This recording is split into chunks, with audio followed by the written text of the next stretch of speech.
মাগরিবের নামাজের পরে হাসবুনাল্লাহু নি'মাল ওয়াকিল এই দোয়াটা যদি 33 বার করে পাঠ করতে পারে, আল্লাহ পাক নগদে তাকে 4টা পুরস্কার দান করে দেয়। যেরকম সুবহানাল্লাহ।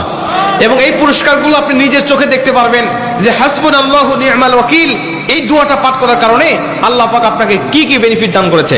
এক নম্বরে আল্লাহ পাক আপনার দুশ্চিন্তা, আপনার টেনশন আল্লাহ পাক দূর করে দিবে।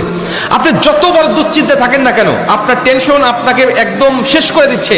আপনি যদি হাসবুনাল্লাহু নি'মাল ওয়াকিল মানে আল্লাহ আমার জন্য যথেষ্ট, আল্লাহ আমার জন্য অভিভাবক হিসেবে যথেষ্ট, আপনি যদি দোয়া করতে পারেন, আল্লাহ পাক বলেন যে আমি আল্লাহ পাক তার টেনশন, তার দুশ্চিন্তা একেবারে দূর করে দেই। এটা হলো প্রথম নম্বর বেনিফিট।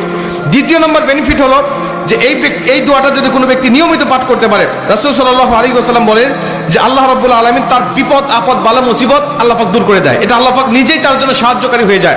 বিপদ আপদ বালা মুসিবত তার সামনে আর কিচ্ছু রাখে না। আপনি যত হাসবুনাল্লাহু নি'মাল ওয়াকিল পাঠ করবেন, তত আল্লাহ পাক আপনার সামনে থেকে বিপদ বালা মুসিবত দূর করে দিবে। এটা হলো 2 নম্বর। 3 নম্বরে নবীজি সাল্লাল্লাহু আলাইহি ওয়াসাল্লাম বলেন যে ব্যক্তি হাসবুনাল্লাহু নি'মাল ওয়াকিল বেশি বেশি পাঠ করবে, আল্লাহ রাব্বুল আলামিন সে যদি কারোর দ্বারা জুলুম শিকার হয়ে থাকে, সে মাজলুম, তার উপরে কেউ জুলুম করেছে, তার উপরে কেউ কষ্ট দিয়েছে, তাকে এই কষ্টটা সে পেয়ে আল্লাহ পাকের কাছে হাসবুনাল্লাহু নি'মাল ওয়াকিল পাঠ করেছে, আল্লাহ পাক বলেন নিজেই আমি ওই মাজলুমের পক্ষে হয়ে যাই, জালিমের বিপক্ষে আমি আল্লাহ নিজের অবস্থানটা দাঁড় করা দেই। যেরকম সুবহানাল্লাহ। ভাই, আল্লাহ যদি আপনার পক্ষে দাঁড়ায় যায়, আপনার কিছু লাগে? আল্লাহ যদি আপনার জন্য সাহায্যকারী হয়ে যার কিছু লাগে?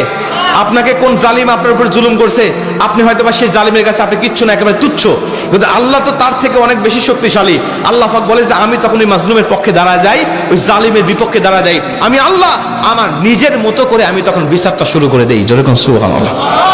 এজন্য যদি কেউ আপনার উপর জুলুম করে, আপনি হতাশা হবেন না, আপনি কষ্ট পাবেন না, আপনি আসমানের দিকে মুখটা উঁচা করে বলবেন হাসবুনাল্লাহু নি'মাল ওয়াকিল নি'মাল মাওলা ওয়া নি'মান নাসির।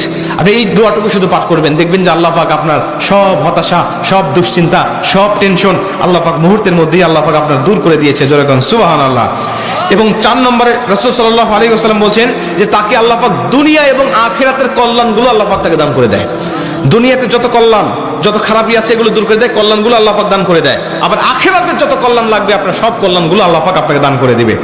আল্লাহ পাক আমাদের সবাইকে এই 4টি ফজিলতগুলো পাওয়ার আশায় হলেও আল্লাহ পাক আমাদের সবাইকে এই হাসবুনাল্লাহু নি'মাল ওয়াকিল এটা মাগরিবের পরে 33 বার, অনেক মুহাদ্দিস বলেন ফজরের পরে 33 বার, যদি কোনো ব্যক্তি 11 বার পড়তে চায় সমস্যা নেই, কিন্তু 33 বার পড়তে পারলে সবচেয়ে ভালো ফলাফল পাওয়া যায়। আপনারা অধিকাংশ 33 এর অধিক পড়লেও কোনো সমস্যা নেই। এক কথায় যে ব্যক্তি হাসবুনাল্লাহু নি'মাল ওয়াকিল বেশি বেশি পাঠ করবে, আল্লাহ পাক তাকে এই ফজিলতগুলো দান করবে। যেরকম সুবহানাল্লাহ।